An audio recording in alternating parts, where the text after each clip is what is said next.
બનાસકાંઠા જિલ્લાના ઓગળ તાલુકામાં મહાત્મા ગાંધી રાષ્ટ્રીય ગ્રામીણ રોજગાર ગેરંટી યોજના હેઠળ ચાલતા તળાવ ઊંડાઈના કામમાં શ્રમિકોની સ્થિતિ અત્યંત દયનીય બની છે। ગ્રામીણ મજૂરોને રોજગારી મળી રહે તે હેતુથી સરકાર દ્વારા વર્ષમાં 125 દિવસના કામની ખાતરી આપવામાં આવે છે, પરંતુ વાસ્તવિકતા કંઈક અલગ જ જોવા મળી રહી છે। ઓગળ તાલુકામાં છેલ્લા 3 મહિનાથી મહેનત કરી રહેલા શ્રમિકોને હજુ સુધી તેમનું મહેનતાણું ન મળતા તેઓ આર્થિક સંકટમાં મુકાયા છે, જેના કારણે સરકારી યોજનાના દાવાઓ સામે અનેક સવાલો ઊભા થયા છે। ઓગળ તાલુકાના તાણા વિસ્તારમાં આવેલા ગણેશપુરા હીરાહરી તળાવમાં લાંબા સમયથી ઊંડાઈ કરવાની કામગીરી ચાલી રહી છે। કાળઝાળ ગરમી અને હાડમારી વચ્ચે શ્રમિક મહિલાઓ પોતાના નાના બાળકોને સાથે રાખીને અહીં મજૂરી કરી રહી છે। એક શ્રમિક મહિલા પોતાના માસૂમ બાળકને હાલરડામાં સુડાવીને પોતાની વેદના ઠાલવી રહી છે કે 3 મહિનાથી કામ કરવા છતાં 1 રૂપિયો પણ પગાર મળ્યો નથી। આ બાબતે ગ્રામ રોજગાર સેવકે પણ સ્વીકાર્યું છે કે ટેકનિકલ કારણો કે ઉપરથી ગ્રાન્ટના અભાવે ચૂકવણું બાકી છે, જેના કારણે ગરીબ મજૂરોના ઘરના ચૂલા સળગવા પણ મુશ્કેલ બન્યા છે। તો તમે ચોકડી ખોદવા આવા છો એટલે આ ટાઈમ સર કાઢી સારી બાળક કાઢવા હાટથી ના આવે, પછી અમે પાછા અમારા ચોકડી અમે લાગી કામ એ સરકારને કહેવું એમ કે અમારું ટાઈમ સર પગાર ન ખાવ, અમારી મજૂરી માટે તો જોવે તો ખરી ને, બાળક તો મોટું કરું કે ના કરું, અમારું કહેવું આટલું। બાળક તમારે કેટલા મહિનાનું હશે? 1.5 વર્ષનું। 1.5 વર્ષનું બાળક લઈને તમે? લઈને આવવાનું 1.5 વર્ષનું। અચ્છા, ઘરમાં કમાવનાર કેટલા છો તમે? 2 જણા। અચ્છા, તમારા ઘેરથી શું કરે? મજૂરીમાં। એ પણ મજૂરી કરે છે? મજૂરી કરે છે, અમે મજૂરીમાં। તો તમારા 3 મહિનાથી પગાર? આ 3 મહિનાથી મારો પગાર થયો નહીં। નથી થયો? ના। તો સરકારને શું કહેશો તમે? સરકારને કહેવું હતું કે અમારો પગાર ના ખાઓ, અમારે ટાઈમસર જોવે તો ખરી ને ઘરમાં। અને ગામ તાણાની અંદર તળાવ ઊંડું કરવાનું કામ ચાલે છે અને 50 થી 70ની આજુબાજુ મહિલા લેબર આવે છે અને ગ્રાન્ટ હોય ત્યાં સુધી કામ ચાલુ હોય છે। ગ્રાન્ટ પૂરી થાય એટલે બીજી મંગાવવી પડે। અહીંયા જે ઊંડાણ કામ જે ચાલી રહ્યું છે તળાવનું, કેવી રીતે હોય છે? કેટલા મજૂરો એક ચોકડી ખોદવામાં લાગતા હશે?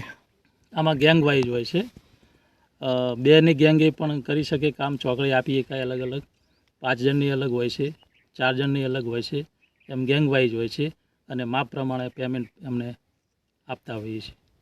જે તળાવની અંદર જે ઊંડાણમાં જે ખોદકામ થતું હોય છે, કેટલું ખોદકામ થતું હોય ત્યારે તેમને કેટલું પેમેન્ટ મળતું હોય છે?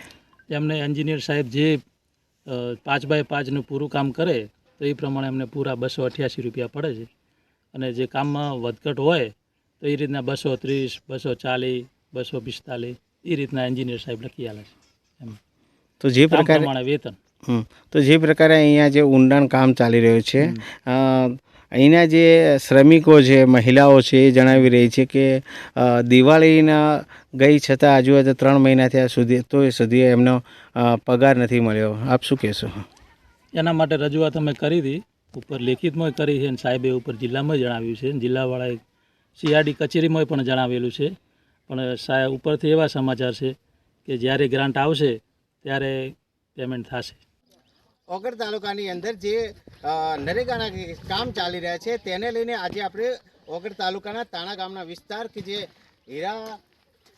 હીરાસર જે તળાવ છે ત્યાં આજે આપ કામ તમે દ્રશ્યમાં જોઈ શકો છો કે અહીંયા મજૂરો જે કામ કરી રહ્યા છે, શ્રમિકો જે કામ કરી રહ્યા છે, ત્યાં ઊંડું તળાવ કરવા માટે જે સરકારે અને શ્રમિકોને અહીંયા જે મજૂરી મળી રહે, રોજીરોટી મળી રહે તે માટે અહીંયા જે શ્રમિકો કામ કરી રહ્યા છે, આપ દ્રશ્યમાં જુઓ છો લગભગ અહીંયાથી 30 થી 40 જે મહિલાઓ છે કામ કરી રહી છે।